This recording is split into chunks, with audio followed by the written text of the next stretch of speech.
నమస్తే, welcome to Telugu రాజ్యం. నేను సిరి.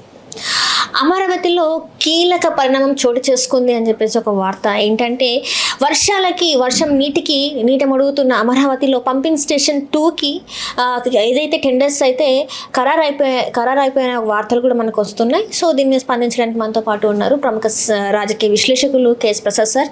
నమస్కారం సార్. నమస్తే అమ్మా. సార్, ఇప్పుడు చూసుకున్నట్టయితే అమరావతిలో కీలక మలుపు ఏంటంటే పంపింగ్ స్టేషన్ 2కి టెండర్ ఖరారు కూడా అయిపోయింది అని చెప్పేసి మనకి వార్తలు అయితే వస్తున్నాయి సార్. సో దీన్ని ఎలా చూడాలంటారు సార్? కొంతమంది అగ్గినిప్పు ఉందా, స్టూల్ బల్ల ఉందా అని అడిగినట్టు స్టూల్ అన్న బల్లన్న ఒకటే, అగ్గన్న నిప్పన్న ఒకటే. అలా అమరావతికి జీవితాంతం నీళ్లు తోడే కార్యక్రమానికి వాళ్ళు పెట్టిన పేర్లు అంటే రిజర్వాయర్లు అని ఒకసారి, తర్వాత పంపింగ్ స్టేషన్లు అని ఒకసారి. ఎవరికి చేస్తారు మీ యారి కథలు? ఓ తలా తోకలేని నిర్ణయం తీసుకున్న నారాయణని జస్టిఫై చేయడానికి, అంటే ఈగో జస్టిఫై చేయడానికి అంటారు చూడు, మనకి ఈ దౌర్భాగ్యం రాష్ట్రానికి. కలకల్లాడుతున్న ఒక 3 పంటలు పండించుకునే నదీ పరివాహ ప్రాంతంలో ఉన్న రైతులు నోట్లో మట్టి కొట్టి, నేను ఎన్నోసార్లు చెప్తున్నాను ఇది విషయం. అసలు మీరు నవనగరాల కాన్సెప్ట్లో ఎన్ని రిజర్వాయర్లు కట్టడానికి ప్లాన్ చేశారు? రిజర్వాయర్ అంటే కింద ముంపు ప్రాంతాలే కదా. ఒక పక్క కొండవీటి కట్టారు, దానికి 45 కిలోమీటర్లు ఇంకా కాలువ తవ్వాలి, కాలువ పనులు పూర్తి అవ్వాలి. అదే కదా మొన్నంతా కృష్ణా కిందంతా ముంచి పడేసింది. ఎన్నాళ్ళు నటిస్తారు మీరు? ప్రజలకు ఎప్పుడు ఇంకా ప్రాథమిక అవగాహన తేనివ్వరా? ప్రభుత్వం వచ్చిన కాడి నుంచి చీమ చిట్టుకుమని 4 చినుకులు పడ్డాయంటే చాలా పంపులెట్ నీళ్ళు తోడుకోవడం. నిన్నగా మొన్న తులసిరెడ్డి గారు వెళ్ళారు పెద్ద ఆయన, ఇప్పటికీ చెప్తున్నారు ఆయన. ఏంది ఇది అసలు నాకు అర్థం కాదు. పంతానికి పోయి పాపలు కన్నారన్న శాంతం టచ్చుడు అదే పరిస్థితి వెళ్తే ఏదో కలిగిన కేటి కల్లో గెంజో ఒక హైకోర్టు భవనం కట్టుకునేది, ఇది రాజధాని అని గమ్మున ఉండండి మీరు. ఆ ఫ్లాట్లు కొట్టి వాళ్ళకి ఇచ్చిండి, వాళ్ళ బాధలు ఏదో వాళ్ళు పడతారు. 1000 గజాలు 2000 గజాలు మిగిలిన ప్రభుత్వ ల్యాండ్. ఎవడో నాలటాడు నీలెట్టాడు, ఎవడికి శ్రద్ధ ఉంటాడు వెళ్ళి అక్కడ కంపెనీ పెట్టుకుంటాడు, ఇంకోటి ఏదో కడతాడు అక్కడ. లేకపోతే యూనివర్సిటీ, ఇప్పుడు మీరు 2 యూనివర్సిటీలు తెచ్చారు కదా, ఇంకో యూనివర్సిటీ వచ్చి పెడతారు, ఎవడు కాదంటారు? ఏది మరీ టూ మచ్. అంటే పంపింగ్ స్టేషన్స్కి 400 కోట్ల పైన ఇవ్వడం అంటే అది కొంచెం ఆలోచించాల్సిన విషయం కాదా? అవునా సార్? మీకు చిన్న లాజిక్ చెప్తానమ్మా. ఇప్పుడు మనకి ఇక్కడ వర్షాలు పడతాయి హైదరాబాద్లో, మన చెన్నైలో కూడా వర్షాలు పడి ములిగింది కదా. 4 పంపులు పెట్టుకుని మనకు మణికొండ ఉంది, సినిమా యాక్టర్లు అందరూ ఎగేసి పోయారు కదా, దమ్మిడికి పనికిరాని వాళ్ళందరూ పెద్ద పెద్ద వెల్లాలు బంగ్లాలు కట్టుకు చచ్చారు. ఏమైంది? ములిగిపోయింది కదా. పంపులెట్ నీళ్ళు తోడి తర్వాత నార్మల్ లైఫ్ రెస్టోర్ అయింది కదా. ఇక్కడ నీకు పంపు కొట్టి నీళ్ళు ఎక్కడ పెట్టాలి? కృష్ణానదిలో కలపాలి, అంతేనా కదా.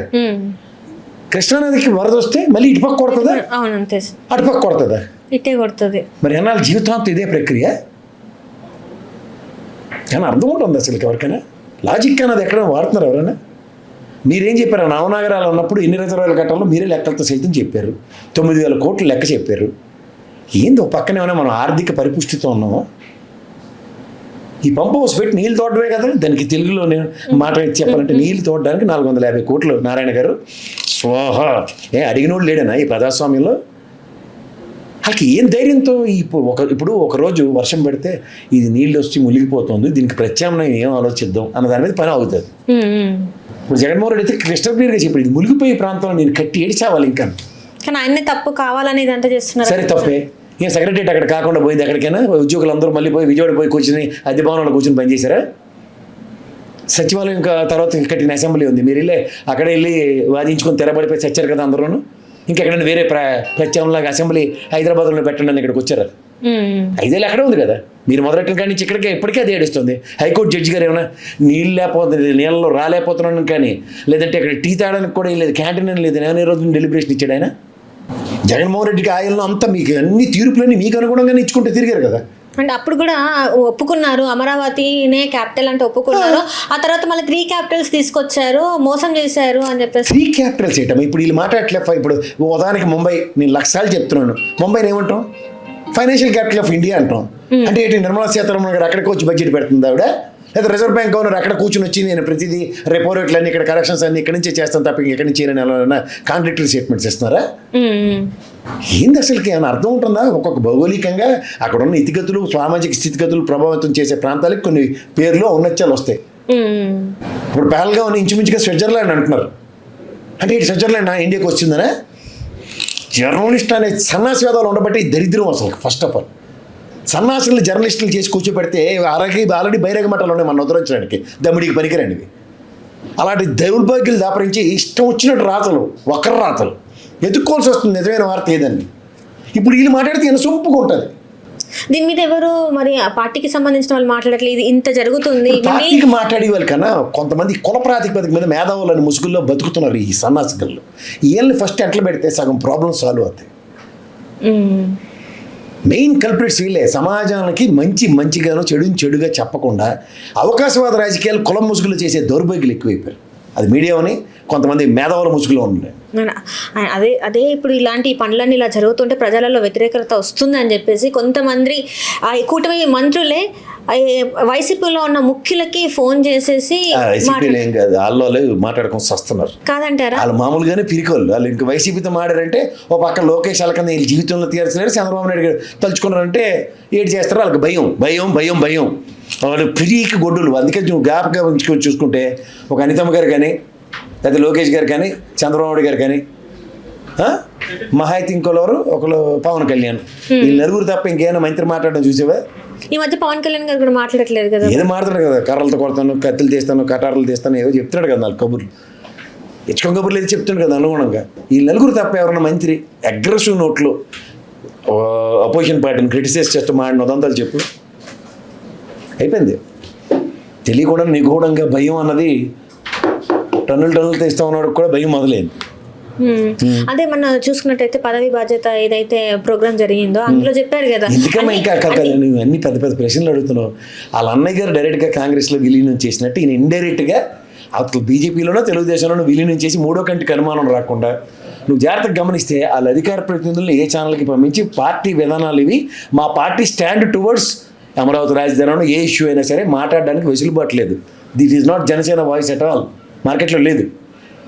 కూటమి వాయిస్ అని పేరు పెడుతూ ఒకరు బీజేపీ కూడా ఎవడో వచ్చి మాట్లాడు, తెలుగుదేశం కూడా తప్ప ఇంకెవడో మాట్లాడట్లేదు. తెలుగుదేశం వాళ్ళు ఇష్టారాజ్యంగా మాట్లాడుతున్నారు, అది కూడా వాళ్ళకి అనుగుణంగా. మన అన్నాడు కదా, నేను సీట్లు తగ్గించుకొని నాకు సీట్లు రాకపోయినా నేను అన్నిటికీ తల ఉంచి నేను చేశానంటే నా చేతగాని తనమని కాదు అని చెప్పి మాట్లాడారు. మూర్తుల చేతకాంతనమే. నీకు మళ్ళీ చెప్తున్నాను అండర్లైన్ చేసి, చేతనని అడిగితే ఏడు చేస్తాడు. ఏంది మా వాడికి ఇక్కడ అన్యాయం జరుగుతుంది, అలా రామ్ గారినే కదా అక్కడ తీసేశారు ఉభయ గోదావరి జిల్లాలో. తీసినప్పుడు ఫస్ట్ ఆయన కలవ అనిపించాడు. 38 మంది డైరెక్టర్లు ఉంటే 36 మంది సోదర సామాజిక వర్గం ఇస్తే ఎక్కడ ఇది ఎవరికైనా మాకు ఇది దామాషా పద్ధతిలోనూ దేంట్లో మాకు కూడా పదవులు కావాలా అన్న దగ్గర మాటలు లేవు, యువర్ సస్పెండెడ్. చాలా ఉదాహరణలు ఉన్నాయి. వాళ్ళ పార్టీ నాయకులు ఎలా సతమతం అవుతారు. ఎందుకు ఆయన దీని దగ్గర ఇదేంటది కొలికపూడి గారు వెసెస్ జనసేన ఇన్ఛార్జ్ని సస్పెండ్ చేయలేదు.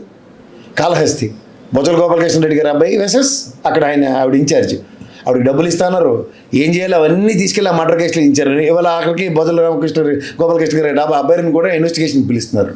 మరి అదే అభియోగం కదా అమ్మాయి మీద కూడా. కానీ ప్రోయాక్టివ్గా యాక్షన్ తీసుకుంటుంది జనసేన పార్టీ, తెలుగుదేశం అలాంటి వేలు లేవు.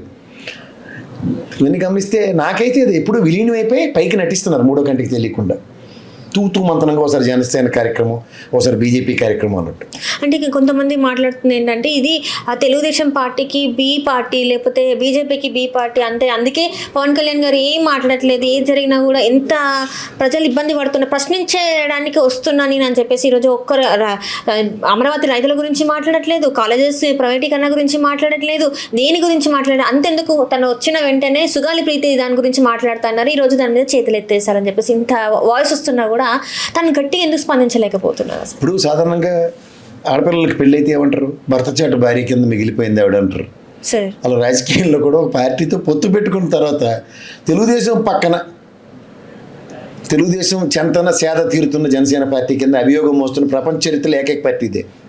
ఒక పార్టీ చెంతన సేద తీరుతున్న ఇంకో పార్టీ నాకు తెలిసి చరిత్రలు ఇదే. సొంత విధానం కానీ లేకపోతే ఈ పార్టీకి సంబంధించిన రాష్ట్ర స్థితిగతులను ప్రభావితం చేసే అంశాల మీద కానీ ఎక్కడ దమ్మెత్తు మాట కూడా మాట్లాడకుండా తిరుగుతున్నాడు ఆయనకైనా సెట్ ఆ విషయంలో. అన్నగారు డైరెక్ట్గా కలిపేస్తే ప్రజలందరి దగ్గర ఎలా క్రిటిసిజం ఫేస్ చేశారో దీన్ని ఇంప్రూవ్డ్ అండ్ ఇండైరెక్ట్ వెర్షన్తో చేస్తున్నాడు. ఇది గమనించుకోవాలంటే 15 సంవత్సరాల పొత్తు ఏంటంటారు సార్? మరి ఇప్పుడు నాకంటూ ఒకటి గతి ఏడిస్తే ఇంకోటి గతి గురించో స్థితి గురించో మాట్లాడవచ్చు. ఈయనకే పొత్తు లేకపోతే ఈయనకి ఇండివిజువల్గా నియోజకవర్గమే లేదు, నిలబడితే దిక్కు దివానం లేదు. సింగిల్ పర్సెంటేజ్ డిజిటే కదా ఆయనకు, వాళ్ళ పార్టీకి వస్తున్న ఓటు బ్యాంకు సింగిల్ డిజిట్ దాటలేదు. అలాంటప్పుడు పార్టీ క్షేత్రగతంగా లేకపోతే వ్యవస్థాగతంగా నిర్మాణం కానీ క్షేత్రస్థాయిలో పార్టీ బూత్ కమిటీలతో ఏర్పాటు చేసుకునే విధానం కానీ ఎన్నాళ్ళైనా అధికారం వచ్చిన 2 ఏళ్ళైన తర్వాత పార్టీ మీద ఫోకస్ చేయక అవతల అధికారం మీద ఫోకస్ చేయకుండా గుడ్డ జైల్లో పడినట్టు వాళ్ళు ఏమో విమానం ఇస్తున్నారు లేదా హెలికాప్టర్ ఇస్తున్నారు, దాంట్లో తిరుక్కుని తలతోకలేని పనులన్నీ చేసుకొని తిరుగుతుంటే ఎవరికి చెప్తారు?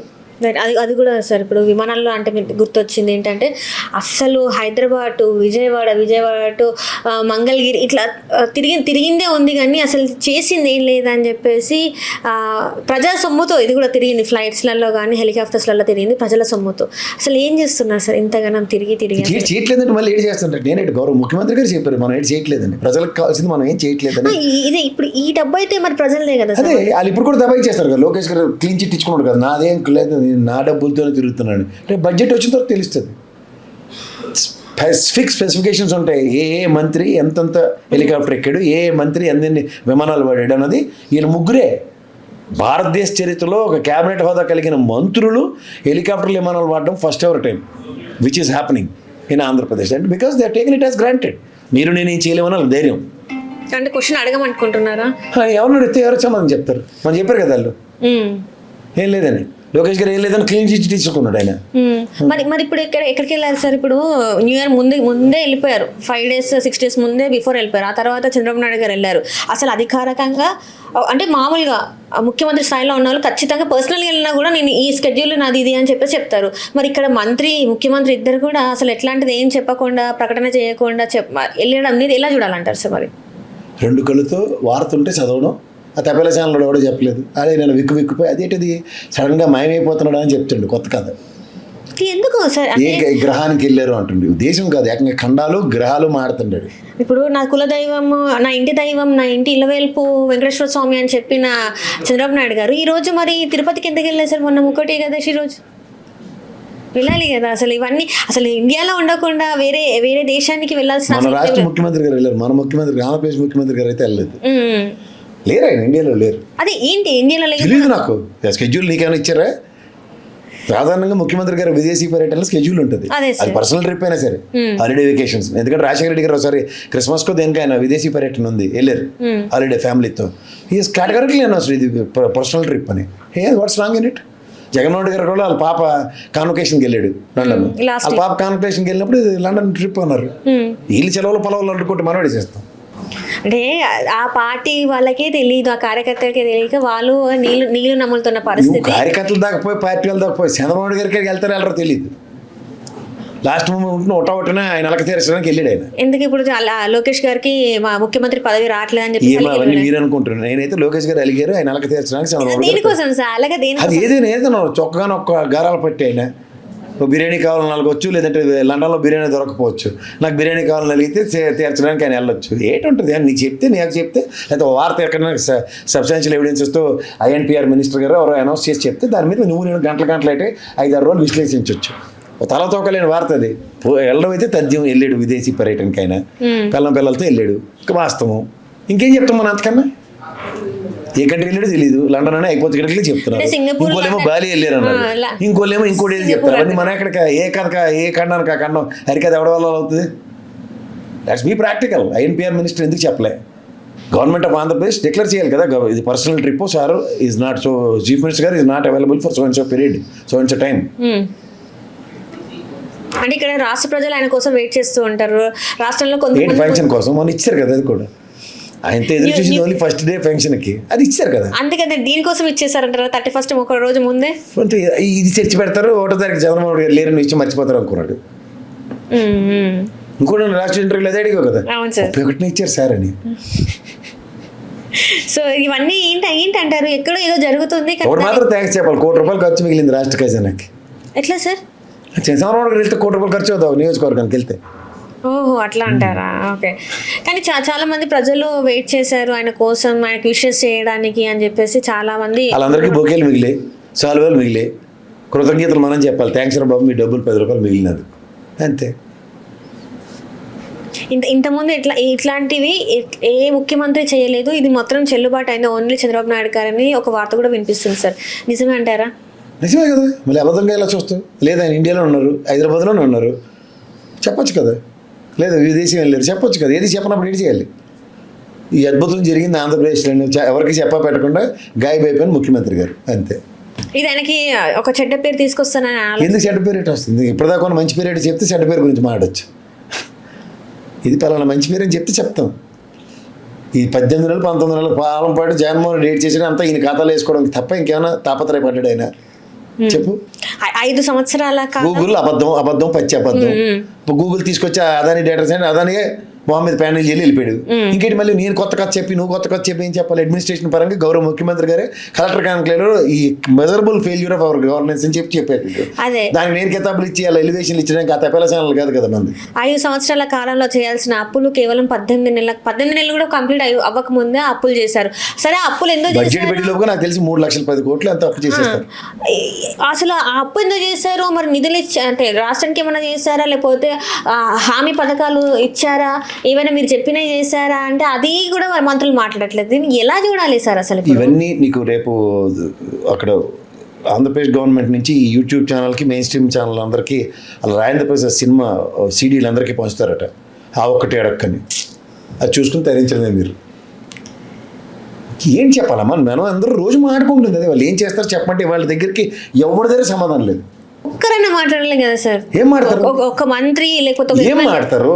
ఇప్పుడు నువ్వు ఇదంతా ఒక ఎత్తైతే రేపు పొద్దున్న నీకు ఆంధ్రప్రదేశ్ గవర్నమెంట్ రేపు బడ్జెట్ పెట్టి లోపుగా లేకపోతే రేపు విదేశం నుంచి పర్యటన నుంచి వెనక్కి వచ్చిన దగ్గర నుంచి మళ్ళీ 10% సెస్ రూపంలో వెహికల్స్ మీద బాధపోతున్నారు. ఎలక్ట్రిసిటీ ఛార్జీలు, ట్రూప్ ఛార్జెస్ అనే రూపంలో మళ్ళీ బాధపోతున్నారు.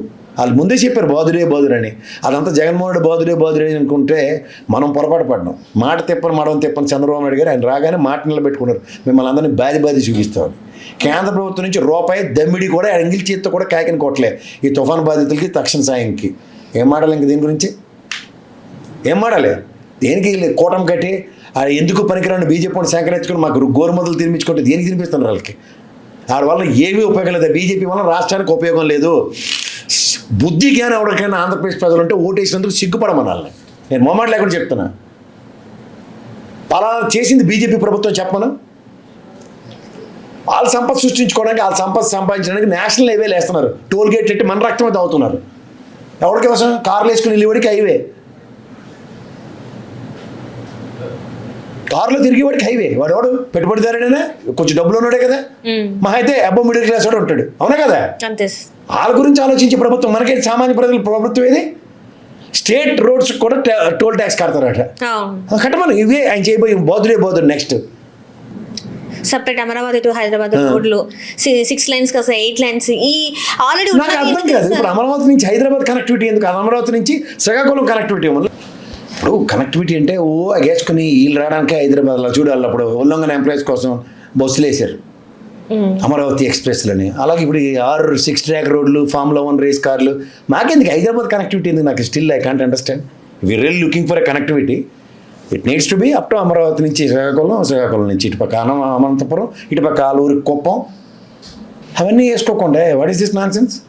ఆల్రెడీ స్టేట్ హైవేస్ 6 డిస్ట్రిక్ట్ని కవర్ చేస్తూ ఇస్తున్న దగ్గర ఈ 2 ప్రభుత్వాల్లో ఎవడు కొల్లొంగలేదో నాకు తెలియదు కానీ 3 డిస్ట్రిక్ట్కి కన్ఫైన్ చేశారు దాన్ని. బెంగళూరు నుంచి ఉన్న కనెక్టివిటీది. ఇవన్నీ తెలుసు, ఎవ్వడికి తెలియదు అనుకుని పిల్లి కళ్ళు మూసుకొని పాలు తాగినట్టు నారాయణ వేషాలు మా దగ్గర ఏది చెప్పండి దయించి. ఎందుకంటే నేను ఇంక డిసైడ్ అయ్యాను. ఎందుకంటే మనకి క్రిస్టల్ క్లియర్గా ఒకటి వల్ల ఈ దౌర్భాగ్యం రాష్ట్రం అన్నది తెలిసిన తర్వాత కూడా వాళ్ళ గురించి మాట్లాడకుండా మనం కూర్చుని ఉంటే చాలా బాధాకరంగా ఉంటుంది. ఎందుకంటే it needs to B give deliberations. సొంత పత్రాలు నిలకబెట్టి అమరావతి రాజధానిని మనం నెత్తికి పెట్టినందుకు అమ్మ పెట్టబడి అడుగు తినలేదని సిచ్యువేషన్ డ్రైవ్ అవుతుంది అవతల పక్కన. ఒక నిస్సహాయ స్థితిలో రైతులు ఇది చాలన్నట్టు ఇంకో 45,000 ఎకరా ఎక్విజిషన్ కోసం ఇష్టం వచ్చినట్టు 30 దెబ్బలు పెడుతున్నారు అక్కడ రైతుల్ని. ఎవరు తిరగబడ్డా నాకు అర్థం కాదు. ఆ చేతన స్థితి అన్నది ఉండదు ఎవరికి ప్రజల్లో. కళ్ళ ముందు అక్కడ 34,000 ఎకరాలు ఇచ్చిన వాళ్ళ మానసికవేత్తలు నిన్న కాక మొన్న ఒక మనిషి అమరుడయ్యాడు అక్కడ. ఇంకా వాళ్ళ చలనం లేకుండా వాళ్ళు 5 లక్షలు ఇస్తారా? మీరు 3 ఏళ్ళు కాదు 4 ఏళ్ళు వీళ్ళు చెయ్యరు. ఇంకా జడ్డి వేదాల్లో మోసపోతారంటే మిమ్మల్ని ఏమన్నా నాకు అర్థం కావట్లే. 3 ఏళ్ళు డెవలప్మెంట్ చేసి ఇచ్చేస్తాం, లేకపోతే 5 లక్షలు ఇస్తారని మొన్న కూడా ఒక వీడియో చూస్తున్నావు పెద్ద అయింది. 5 లక్షలు ఇస్తారా కాంపన్సేషన్ అని రాస్తామంటారు. అన్నీ రాసేస్తారు వీళ్ళు. ప్రభుత్వం శాశ్వతం కాదు. మీకు ఏం అర్థం అవ్వట్లేదా? బీజేపీ కూడా నమ్మక ద్రోహం చేస్తున్నాడు రాష్ట్రానికి తెలుసుకోండి. వాడు ఏమీ చేయట్లేదు. మీ జడ్డితనానికి ఫుల్ స్టాపులు పెట్టుకోండి. కేవలం అరెస్టుల్ని ఆపడానికి, ఒక వాళ్ళ అరెస్టుల్ని కాకుండా ఉండడానికే ఇది అంటారా సార్? మరి క్వశ్చన్ చేయకుండా ఉంది అందుకే అంటారా? అంతే, భయం పిస్తున్నారు. అరెస్టులు చేసేస్తాం, కొడతాం, చంపేస్తాం, పొడి చేస్తామని. ఎవడు భయం పడతాడు? నేను భయం అని నేను అంటలే. ఇప్పుడు రాష్ట్రంలో ఉన్న ప్రజలు ఎంత కదా, నా చుట్టుపక్కల అమరావతి చుట్టుపక్కల ఉన్న వాళ్ళు రైతులు మన వాళ్ళే కదా, ఆంధ్రప్రదేశ్ ప్రజలే కదా. ఒక పక్క 34,000 రైతులు వాళ్ళు నోరెళ్ళ పెట్టి చూస్తున్నారు, ఆ పక్కన ఏమి దిక్కు దివానం లేకుండా. మీరు నమ్ముకుంటున్నారు, చూస్తున్నారండి మీరు. అమరావతి రైతులకి ఏదైనా అన్యాయం జరిగితే అక్రమంగా ల్యాండ్ తీసుకుంటాను పకోడీ కబుర్లు చెప్పిన పవన్ కళ్యాణ్ ఎక్కడ ఉన్నాడు? ఇవాళ మీరు పిఠాపురంలో చూడండి, ఆ దళిత వాళ్ళని నీటితో మునిగి ఉన్నాయి. ఏది రెస్పాన్స్ అదే? సొంత నియోజకవర్గం మీదే శ్రద్ధ లేదు వాళ్ళకి. మీకు అమరావతి రైతులకు పరిరక్షణకు వస్తారు అనుకునే భ్రమంలో మీరు ఉండకండి. కొంతమంది ఉద్యమంలో పేరు పెట్టి నాయకులని చెప్పి మెల్లోను తల మీద గుడ్డ పెట్టి వాళ్ళు మన నెత్తిని కొట్టేసిపోయారు అక్కడ అమరావతి చుట్టుపక్కల రైతులందరికీ. వాళ్ళు పదవులు పందేరం పెట్టుకుని పదవుల్లో ఉన్నారు. వాళ్ళు తెలుసుకోండి, నెక్కచ్చైన రైతులు, అమరావతి కోసం నిస్వార్థంగా పోరాడిన ఆడపిల్లలు కానీ, లేకపోతే నిస్వార్థంగా పోరాడిన రైతులు, రైతు సంఘాలు కానీ ఎవరికి సముచిత న్యాయం జరగట్లే, అవమానాలు తప్ప. ఇది ఎందుకు గ్రహించట్లేదు నాకు అర్థం కావట్లే. ఇది చూసుకోండి, ఆ చుట్టుపక్కల గ్రామాల వాళ్ళు ఎలా ఇవ్వడానికి ముందుకు వస్తున్నారా? 5 లక్షలు 10 లక్షలు ఫైనాన్షియల్ క్లాసులు పెట్టుకుని అది చేయరు, తెలిసిపోతుంది. ఇప్పుడు 18 నెలలు నీళ్ళు తోడుకోవడం తప్ప ఇంకో పని లేదు. మొన్న మీకు కొండవీటి వాగు నుంచి వచ్చిన నీళ్ళు ఎంత తీవ్రతను అనుభవించారు అప్పుడు తెనాలు దాటిన దాకా. ఇది కనబట్టలేదు మీకు.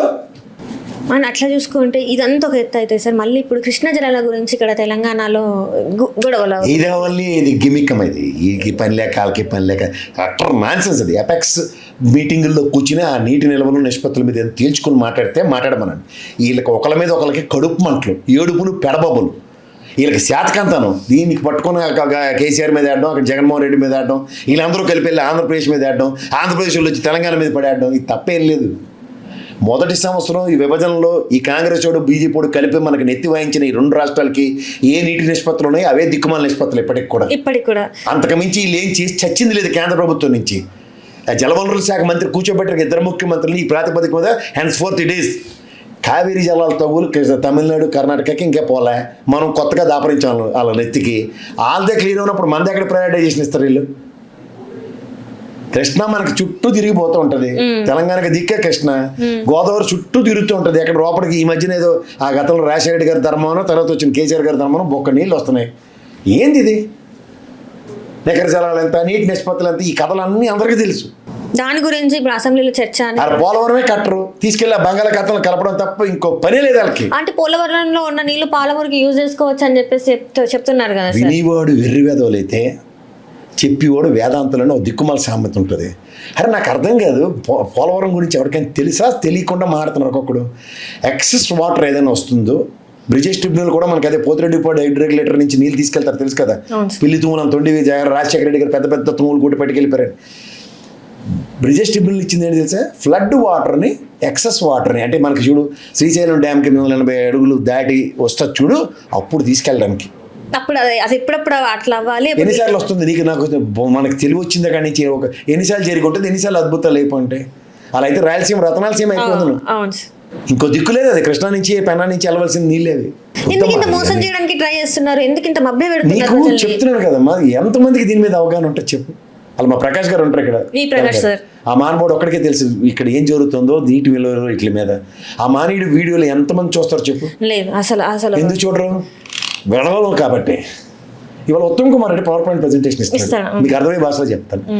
గతంలో కేసీఆర్ గారు ఇది దాన్ని ఏమంటారు, ప్రాణహిత చేయవలని రీడిజైన్ ప్రాజెక్ట్ కదా కాళేశ్వరం. ఇదే అసెంబ్లీ సాక్షిగా ఈ కాళేశ్వరం ప్రాజెక్ట్ గురించి మాట్లాడుతుంటూ మేడిగడ్డ గురించి ఆయన ఏమన్నాడు, నాకేం అర్థం కావట్లేదని పోయాడు. ఇవాళ ఆయన ఇరిగేషన్ శాఖ మంత్రి, ఆయన చేసిన తప్పులని వాళ్ళు చెప్తున్నాడు. ఇది కూడా దానికి కూడా ఏంటంటే బాగా ప్రిపేర్ అయ్యి వస్తాడు. ప్రిపేర్ అయ్యి రావడం ఏంటి సార్, మీకు అవగాహన ఉండాలి కదా. ఫస్ట్ థింగ్ ఇంకోటి చెప్తాను, కేంద్ర ప్రభుత్వంలో కాంగ్రెస్ పోయింది నిజమే, అప్పుడు మీరే ఎంపీ కదా. మనం విభజన హామీల్లో మనకి కాళేశ్వరం ప్రాజెక్ట్ కట్టమని ఏం లేదు. అలాగే ప్రాణహిత చేయవెళ్ళకి జాతీయ హోదా ఇస్తామని తెలంగాణ నుంచి ఎవరు గలాలు నిర్మించి చచ్చిపోలేదు. ఇలాంటి తరుణంలో, ఇలాంటి నిస్సహాయ స్థితిలో ఇప్పుడైనా వీళ్ళ వంతుగా రాష్ట్రం నుంచి మాకు ప్రాణహిత చేయవెళ్ళకి జాతీయ హోదా ఇవ్వండి, లేదంటే కాళేశ్వరంకి జాతీయ హోదా ఇవ్వండి, ఇలాంటిది ఏమైనా ఉందా? ఎంతసేపు అవినీతి ఎల్ఎన్టీ వాడిని పిలిచి ఆ డ్యామ్ రిపేర్ చేయంటే చేస్తా ఉన్నాడు. ఆడేమన్నాడు, పాత బిల్లు మా బకాయిలు ఉన్నాయి కదా ఇచ్చిండి అంటున్నాడు. ఇది కాకుండా రోజు అరికథలు, లక్షల కోట్లు దోచేసాడు కేసీఆర్, కేటీఆర్, హరీష్ రావు, వాళ్ళు కొట్టు సచ్చారు. మాకెందుకు అయ్యి దరిద్రం అంతా ఉరి తీయాలంటున్నారు కదా సార్ రేవంత్ రెడ్డి గారు. ఇప్పుడు కేసీఆర్ గారిని ఇంకా హరీష్ రావు గారిని వాళ్ళు ఉరి తీయమనంటే లేకపోతే వీళ్ళు ఉరి పెట్టుకొని సావమనండి, మాకెందుకు అంటున్నాను. మీరు ఏది చేయరు, ఆ ఫోన్ ట్యాపింగ్ హరికథలు వింటున్నాం కదా రోజును, అదే దాని పార్ట్ 2 పార్ట్ 3 కంటిన్యూషన్ ఇది. పాముల ఈ రేస్ కథ ఒకటి, ఫోన్ ట్యాపింగ్ ఒకటి, ఈ కాళేశ్వరం ఒకటి, మూడే కథ హరికథలు. కొత్త హరికథ ఏమైనా ఉందా? అందులో ఏటీ జరగదు. ఇంత కష్టపడి ఆ కాళేశ్వరం మీద ఇన్వెస్టిగేషన్ అని చెప్పి కేసీఆర్ గారిని పిలిచి 10 నిమిషాలు కూడా కూర్చోపెట్టుకోలేపారు, 4 ప్రశ్నలు అడగలేపారు. ఈ ఇల్లు ఆయన అరెస్ట్ చేసేస్తారు, ఊరికి తీసేస్తారంటే ఎవరికి చెప్తారమ్మా హరికథలు? జ్ఞాపకం ఉంది, ఆయన ఇన్వెస్టిగేషన్ పిలిచారు, పట్టుమని 10 నిమిషాలు కూర్చోబెట్టుకోలేపారు ఆయన. అని మొత్తం ఏదైతే ఉందో అన్ని తీసుకెళ్లారు కదా సార్. ఇంకా అక్కడ రుజువు ఆయన అనేది తప్పు అని ప్రూవ్ చేయడానికి వీళ్ళకి ఎక్కడ దొరకట్లేదా సార్? ఇంకొక క్వశ్చన్ అంటే ప్రజల నుంచి వచ్చే క్వశ్చన్ అంటే ఒకటే, ఒకవేళ తప్పు చేస్తే అధికారంలో ఉంది మీరే, అక్కడ సెంట్రల్లో ఉంది బీజేపీ, ఇక్కడ ఉంది మీరు, ఎందుకు యాక్షన్ తీసుకోలేకపోతున్నారు? ఎందుకు ఇంత జాప్యం చేస్తున్నారు? సిబిఐకి ఇచ్చా అన్నారు కదా సార్, సిబిఐ ఏం చెప్పింది సార్ ఇంతవరకు? మీ నాన్నగారు నీకు సైకిల్ కొనిస్తారమ్మా? మీ నాన్నగారిని అరెస్ట్ చేయాలని చెప్పి రేవంత్ రెడ్డి లేకపోతే నేను కేసీఆర్ అన్నాం అనుకో, జరుగుతుంది అది? తెలంగాణలో ఒక ప్రాజెక్ట్ కట్టుకోవడానికి మా డబ్బులతో మేము కట్టుకుంటాం అన్నదానికి ఒక డిపిఆర్ అంటారు, ప్రాజెక్ట్ రిపోర్ట్. కాళేశ్వరం మేడిగడ్డ ప్రాజెక్టుల రిపోర్ట్ని కేంద్ర ప్రభుత్వ పరిమితులతో, అనుమతులతో, పర్యావరణ అనుమతులతో కట్టింది. 11 అనుమతులు ఉన్నాయి సార్ కదా. ఇందులో ఎవడెవరిని కాదంటే మళ్ళీ బీజేపీ వచ్చి ఎవరిని అరెస్ట్ చేస్తారు ఇక్కడ? ఎవరు అసలు ఏమీ తెలియని వాళ్ళు ఎవరంటే ప్రపంచంలో బీజేపీ వాళ్ళని అర్థం. అందులో తెలంగాణ వాళ్ళు, తెలంగాణలో బీజేపీ వాళ్ళు అంటే వాళ్ళకి ఏదీ తెలియదు, నమోస్తున్నారాయన వాళ్ళని పట్టుకొని కేసీఆర్ని అరెస్ట్. ఇక్కడ పోను రేవంత్ రెడ్డి గారు ఉత్తమ్ గోదావరి అంటే కుక్కతో కట్టుకుని గోదావరి ఇదినట్టే ఏంటి, ఆయనకి ఏది తెలియదని చెప్పాడు. ఇప్పుడు ఇరిగేషన్ శాఖ మంత్రి 10 విషయాలు చెప్తాడు, ఇది తప్పు అంటాడు, అనుమతులు లేవంటాడు, అనుమతులు చూపిస్తారు వాళ్ళు. ఇవన్నీ గవర్నమెంట్ ఆఫ్ ఆంధ్రప్రదేశ్ తెలంగాణ దగ్గర ఉంటాయి కదా, ఏ సంబంధించింది అయినా. ఓ పక్క పోలవరం అథారిటీ కూడా అక్కడ మొత్తుకొని చెప్తుంటాడు ఆంధ్రప్రదేశ్లో ఏంటి అయినాయి, నిధులు మళ్లించారని. అక్కడ చెప్పడు కేంద్ర ప్రభుత్వంలో ఉన్నాడు ఇరిగేషన్ శాఖ మంత్రి, అవును మేము ఇచ్చాము పోలవరం అథారిటీకి, అక్కడి నుంచి కాకుండా తరలిపోయాయి. అలాగే ఇక్కడ కాళేశ్వరం అనుమతులు మేము ఇచ్చాము, వీటికి కట్టింది కేంద్ర ప్రభుత్వం, డబ్బులు ఎవరు ఇచ్చారు? రాష్ట్ర ఖజానా నుంచి ఖర్చు పెట్టుకున్నారు. ఇప్పుడు ఉండమ్మా బడ్జెట్ సమావేశాలు జరిగాయి, కాళేశ్వరం ప్రాజెక్టుకి ఎన్ని ఖర్చు పెట్టారు? బడ్జెట్లో ప్రతి బడ్జెట్లో డిస్కషన్ ఉంటుంది కదా, అప్పుడు నోర్లు పడిపోయాయి కాంగ్రెస్ వాళ్ళకి అప్పుడు మాట్లాడడానికి. బట్టి విక్రమార్క గారు ఉండేవారు కదా అపోజిషన్ లీడర్గా, 5 లాస్ట్కి మిగిల్చారు, 4 మిగిల్చారు, మిగిలిన అందరినీ ఎత్తేసారు సిఎల్పిని. 9 మాట్లాడి ప్రజలకు వచ్చే ప్రెస్ నోట్లు ఇమ్మనండి, మనం చదువుకుని దాన్ని ఆడతాం కదా, కంటిన్యూటీ కావాలి కదా. అసలు విక్రమార్క గారికి అర్థం కాకపోతే మళ్ళీ హరీష్ రావు గారు వెళ్ళి పక్కన కూర్చొని అర్థమయ్యేలా చెప్పారు కదా సార్. ఆయన కన్విన్స్ అయ్యారు కదా అప్పుడు. నాకు తెలిసి బట్టి విక్రమార్క అన్న ఎప్పుడు డిసెంట్ తెలియచేయలే. అసలు 2 రాష్ట్రాలలో నిజంగా సార్ ప్రజల విర్వేదాలను గ్రహించారమ్మా వాళ్ళు. 5 ఏళ్ళు కాలక్షేపం చేయడానికి వస్తున్నారు, ఎవరు కాలక్షేపం వాడు చేసుకుని పోతున్నాడు. ప్రజలకి సంక్షేమం, లేదంటే ప్రజలకి ఏదో చిత్తశుద్ధి చాటుకుని ఒక నీళ్ళు ఇద్దాం, లేదంటే ప్రజలకి పంటలు పండించే కార్యక్రమంకి ఏదో చేద్దాం అన్న తాపత్రయపడే మంత్రులు, ముఖ్యమంత్రులు, ప్రభుత్వాల్ని ప్రజల్ని విముఖత తెలియజేసేలా చేసుకుంటున్నారు. మనం ఏంటి చేస్తాం చెప్పు. అంటే ఇక్కడ 2 రకాలుగా చూస్తే 2 రాష్ట్రాలలో సార్ మాటల తీరు చూసుకున్నట్టయితే ముఖ్యమంత్రి స్థాయిలో ఉండి ఇక్కడ రేవంత్ రెడ్డి గారు లాగులో తొండలు సొరగొడతామని చెప్పేసి మాట్లాడడం, మళ్ళీ తెల్లారి వచ్చిన తర్వాత కూడా అదే భాష కదమ్మా. ఆయన సైకో సైకో సైకో అని మాట్లాడుతున్నాడు ఆయన లోకేష్ గారు. ఏందా భాష? ఏం పీక్తో అని మాట్లాడడం. అది అనిత గారు మాట్లాడుతున్నారు, ఆవిడ గౌరవ హోంమంత్రి, తల్లి స్థానంలో ఉన్నవాడు ఏం మాట్లాడుతుంది ఆవిడ. సార్ ఇక్కడ చూసుకున్నట్టయితే ఏది చూసినా కూడా ఈ 5 సంవత్సరాలు అటు ఆంధ్ర ప్రజలే కావచ్చు, ఇక్కడ తెలంగాణ ప్రజలే కావచ్చు, ఇంకా అంతేనా సార్ వీళ్ళ టైం ఏం చేయలేమమ్మా. ఇప్పుడు నీకు ఒకటి గుర్తుంచుకో, ఒక మొమెంటం అన్నది ఫ్లేరప్ అయి ముందుకు వెళ్తున్నా దాన్ని ఎవరైనా మనం ఇప్పుడు రన్నింగ్ రేస్ జరుగుతుంటుంది, మధ్యలో కాలుకి అడ్డం పెట్టాం ఇంకేమవుతుంది? వాడు పడిపోతాడు, పడిపోడా. ఇప్పుడు దేశం కాడ గ్యారంటీకి మెడల్ తెస్తాడు అన్న పరుగు పందెం పెట్టి ఆయన మంచోడు కాదు, ఆడు బాగా మంచోడిని సెలెక్ట్ చేయలేదు అన్నప్పుడు ఏమవుతుంది? ఇప్పుడు ఆ అమ్మాయి చూడు, నేను బంగారు తల్లి, షీ వన్ ద మెడల్, జ్యోతి, ఆంధ్రప్రదేశ్. ఆ అమ్మాయి వాళ్ళ నాన్నగారు సెక్యూరిటీ అంట. నాకు నిజంగా ఈ దేశంలో క్రికెట్ వాళ్ళు చాలా రిషబ్ పంత్ గడికి అయితే తప్పట్లు కొట్టేస్తారు కదా, ఆటే రోజు వాడికి ఆ సన్నాసిని రేపు సెలెక్ట్ చేస్తే ఇంతవరకు ఒక రాజకీయ నాయకుడు కూడా మాట్లాడారు తెలుగు అయి ఉండి అసలు ఆమె గురించి మాట్లాడింది లేదా, అట్లీస్ట్ ఆమెకు ఒక ప్రోత్సాహం ఇస్తాం మా తరపు నుంచి. ప్రోత్సాహం అక్కర్లేదమ్మా, అలాంటి పిల్లలకి నువ్వు రాష్ట్రానికి ఇవన్నీ తీసుకొచ్చిన బంగారు తల్లి, ఒక సానియా మిర్జా, ఒక పివి సింధు, సైనా నెహ్వాల్ తర్వాత నువ్వు అంత గొప్ప మల్లీశ్వరమ్మ తర్వాత అంత బంగారు తల్లి అమ్మని చెప్తే చాలు. నేనైతే చాలా గర్వంగా చెప్తున్నాను. It's really a pride and proud moment for us. భారతదేశానికి అలాంటి స్థాయిలో ఏషియన్ గేమ్స్లో మెడల్ తేవడం చిన్న విషయమా? పీటీ ఉష బంగారు తల్లి ఆ స్థాయికి వచ్చింది అక్కడి నుంచే కదా. ఇక్కడ జనాలు కూడా సార్ ఇప్పుడు క్రికెట్ అంటేనేమో వీళ్ళు తగిలేసి టికెట్లు కొనుక్కొని వెళ్ళిపోయి ఎక్కడెక్కడికో వెళ్ళిపోయి చూస్తారు. ఎందుకు సార్ మరి జ్యోతి మరి చిన్న ఫోటో దిగడానికి 10 లక్షలు తగలట్లేదు మొన్న మెస్సీ గారు చెప్తున్నాను. అంటే ఒక్కొక్క స్పోర్ట్కి ఒక్కొక్క ఉండదు, కానీ అథ్లెటిక్స్కి భారతదేశంలో అలాంటి చరిత్రలు సృష్టిస్తున్న వాళ్ళని కూడా మనం గర్వంగా వాళ్ళ గురించి మనం మాడుకోకపోతే చాలా బాధాకరంగా ఉంటుంది. నేనైతే నిజంగా చెప్తాను, 2 చేతులు దండం పెడుతున్నాం. వాళ్ళ నాన్నగారి శ్రమకి ఆ అమ్మాయి కఠోర శ్రమకి ఎన్నో అవరోధాలను అధిగమించి చాలా మంది చూడు ఏదైనా డబ్బులు వచ్చే గేమ్లు ఆడే రోజుల నుంచి వాళ్ళు చూడు ఈ పటాపడి క్రికెట్ అయినా ఆ అకాడమీలో జాయిన్ చేస్తే ఐపీఎల్కి సెలెక్ట్ అవుతారట అని ఆలోచించే దృక్పథం ఉన్న తల్లిదండ్రుల్లో ఆ నాన్నగారు అంత కఠోర శ్రమ చేసి ఆ బంగారు తల్లికి ఆ స్థాయి ఎత్తితే స్పైక్స్ అలాంటివన్నీ కొనడానికి కూడా స్థాయి లేనప్పుడు ఆ అమ్మాయి ఆ స్థాయిలో మెడల్ తేయడం అంటే చిన్న విషయం కాదు. These are all pride moments. కానీ అది గుర్తించట్లేదు సార్. చూడమ్మా, పడ్డోడు ఎప్పుడు చెడ్డోడు కాదు. Every dog its have its own day అని ప్రోవర్బ్ని మనం చదువుకున్నప్పుడు ఆ బంగారు తల్లికి కూడా స్వర్ణయోగం ఉంటుంది. నెక్స్ట్ రేపు ఒలింపిక్స్కి భారతదేశం నుంచి రిప్రజెంటేషన్స్ ఉంటాయి కదా, ఖచ్చితంగా ఆ అమ్మాయిని ప్రయారిటీలో ప్రాబిలిటీస్లో ఎలా ఉంటుంది? ఎవరి కోసం ఎవరు అప్పుడు స్పాన్సర్షిప్స్. నువ్వు ధోని, సచిన్ టెండూల్కర్ ఇలాంటి వాళ్ళు అందరూ జీవిత చరిత్రలో ఒకసారి వెనక్కి వెళ్ళి నెక్క సినిమాలు చూసి కాదమ్మా, నెక్కచ్చిగా వాళ్ళ యొక్క పోరాటాలు, వాళ్ళ కుటుంబ త్యాగాలు. ఎందుకు మరి ఇప్పుడు మన పివి సింధు ఉంది, వాళ్ళ నాన్నగారు వాళ్ళ అమ్మగారు సాక్రిఫైజెస్. సానియా మిర్జా వాళ్ళ నాన్నగారు ఎంత కఠోర శ్రమ చేస్తే అమ్మాయి స్థాయికి వస్తుంది. మల్లీశ్వరమ్మ, మనం ఏమైనా స్టింకింగ్ రిచ్ ఫ్యామిలీస్ నుంచి వచ్చిన వాళ్ళు ఎవరైనా చెప్పు. సైనా వాళ్ళ నాన్నగారు ఏంటమ్మా చిన్న చిన్న స్కూటర్ల మీద వాటి మీద తెల్లవారుజాన 3 గంటలకి ఓ తండ్రి, ఆ బంగారు తల్లి చిన్నపిల్లే కదా, ఆడపిల్లలు ఇవాళ ఎవరైనా ఇంట్లో ఎన్ని గంటలకి లేగాలని చలికాలం అయితే దుప్పటి మూసుకేసుకుని ఎవరైనా లేస్తారా? ఎక్కడ అది గోపిచంద్ గారి అకాడమీ, ఎక్కడ వీళ్ళు మల్కాజ్గిరిలో ఇట్లన్నిటి నుంచి ఎంతంత దూరాలు పోయి ఆ స్థాయికి ఇవాళ తీసుకొచ్చి మనం బోల్డ్ స్పాన్సర్షిప్లు వస్తున్నాయంటే ఇవాళ వస్తున్నాయి. అప్పుడు ఏది లేదు. ఎవరైనా పుష్టీకరించిన వాళ్ళు ఉన్నారు, వాళ్ళ సంకల్పం, వాళ్ళ శ్రమ తప్ప ఇంకేం లేదు. వాళ్ళ సంకల్ప సిద్ధి ఒక స్థాయి వచ్చిన తర్వాత ఇవాళ చూడు చక్కగా పీసిందమ్మా అసిస్టెంట్ కలెక్టర్ స్థాయిలో ఉంది. సానియా మిర్జా దీనికోసం నువ్వు unit have some waiting period. అంటే ప్రభుత్వం కూడా వీటి మీద అవగాహన కల్పించాలి కదా. ఎవరి కోసం కల్పించదమ్మా? ఆవిడ ఎవరన్నా కాదన్నా ఏషియన్ ఛాంపియన్ ఆవిడ 100 meters hurdles లో. స్పోర్ట్స్ మీద అసలు మన ఇండియాలో స్పోర్ట్స్ అంటేనే చాలా తక్కువ చూస్తున్నారు. వేరే కంట్రీస్లలో చూస్తే స్పోర్ట్స్ అంటే ఎంత పెద్ద అథ్లెటిక్స్ ఒలింపిక్స్ లో ఎంత ప్రైడ్ ఉంటుంది వాళ్ళకి. మనకెందుకు లేదు సార్ అది? లేదంటే ఆ స్థాయికి తగ్గ మెడల్స్ తీసుకొచ్చినప్పుడు దాని మీద ఫోకస్. ఇప్పుడు షూటింగ్ ఉంది, ఆర్చరీ ఉంది, వాటి మీద ఎంత ఫోకస్ చేస్తున్నారు? లిమారాం గారు ట్రైబల్ దగ్గర నుంచి వచ్చిన నుంచి సాయి తయారు చేస్తున్న విధానం అని తెలుసు. కానీ ఆ ఎఫర్ట్స్కి తగ్గట్టు ప్రతిఫలాలు కూడా దేశానికి మెడల్స్ ఇలాంటి వాళ్ళు వచ్చినప్పుడు మనం ఒక్కొక్కసారి ఏమవుతుందంటే గుర్రానికి గాడిదికి కూడా ఒకే దానికి కట్టాల్సి వస్తుంది. అంతకన్నా ఇంకేం లేదు. అంటే అర్హత లేని వాళ్ళు కూడా తీసుకోవాల్సి వస్తుంది కొన్ని సందర్భాలలో అంటారా సార్? మరి రిషబ్ పంత్ ఇక్కడ ఉన్నారు చూడు, దమ్మిడికి పనికిరాడు. ఆ చంద్రమన్ ఇక్కడ ఉన్నారు కామెంటరీకి, ఎవరికి తెలియదు వాళ్ళు ఇంగ్లీష్లో పదాలని. నేను వీళ్ళు భరిస్తున్నప్పుడు ఇలాంటి వాళ్ళు మనం భరించగలేదు, అలాంటి బంగారు తల్లిని ఎందుకు భరించకూడదు అన్న కాన్సెప్ట్ రావాలి. నిజమైన దేశానికి ఇవన్నీ తీసుకొచ్చిన వాళ్ళు కదా. ఈ అంతరా మీద క్రికెట్ ఎవరు నేర్పడా? క్రికెట్ నేర్పడం తండాలి అసలు ఫస్ట్. అంటే మొత్తానికి చూసుకున్నట్టయితే సార్, ఇక్కడ చూస్తే తెలంగాణలో అసెంబ్లీ సెషన్స్ నడుస్తున్నాయి. ఇవాళ సెకండ్ డే మనం చూసాం. సో ఇట్లా ఈ అసెంబ్లీ సెషన్స్ ఏం మాట్లాడతారు అనేది తెలియదు. ఎందుకంటే కేసీఆర్ గారు అడిగారు ఏంటంటే పవర్ పాయింట్ ప్రజెంటేషన్ నేను ఇవ్వాలనుకుంటున్నాను, టైం ఇవ్వండి అని. వాళ్ళు ఇచ్చేలాగా లేదు. సో ఇస్తే డొల్తో బయటపడుతుంది కదమ్మా. ఇప్పుడు ప్రాణహిత చేవెళ్ళకి రీడిజైన్డ్ ప్రాజెక్టే కదా కాళేశ్వరం, మేడిగడ్డ అని అంటాం. కాదని కాంట్రాక్ట్ చేసి అంత సామర్థ్యం ఇప్పుడు కాంగ్రెస్లో ఉన్న ముఖ్యమంత్రి గారితో సైతం, ఇరిగేషన్ శాఖ మంత్రి మన ఎవరు ఉత్తమ్ కుమార్ రెడ్డి గారికి ఎవరికైనా ఉందంటే నాకే అభ్యంతరం లేదు. అంటే ఒక్క నిమిషం అనొచ్చు కదా. ఇప్పుడు 1,00,000 కోట్ల అవినీతి జరిగింది అన్నప్పుడు మరి ఇట్లా అభియోగాలు మాప్పుడు ఎంతసేపు చెప్పు. ఈ తపేలశాలను నేర్పింది అదే.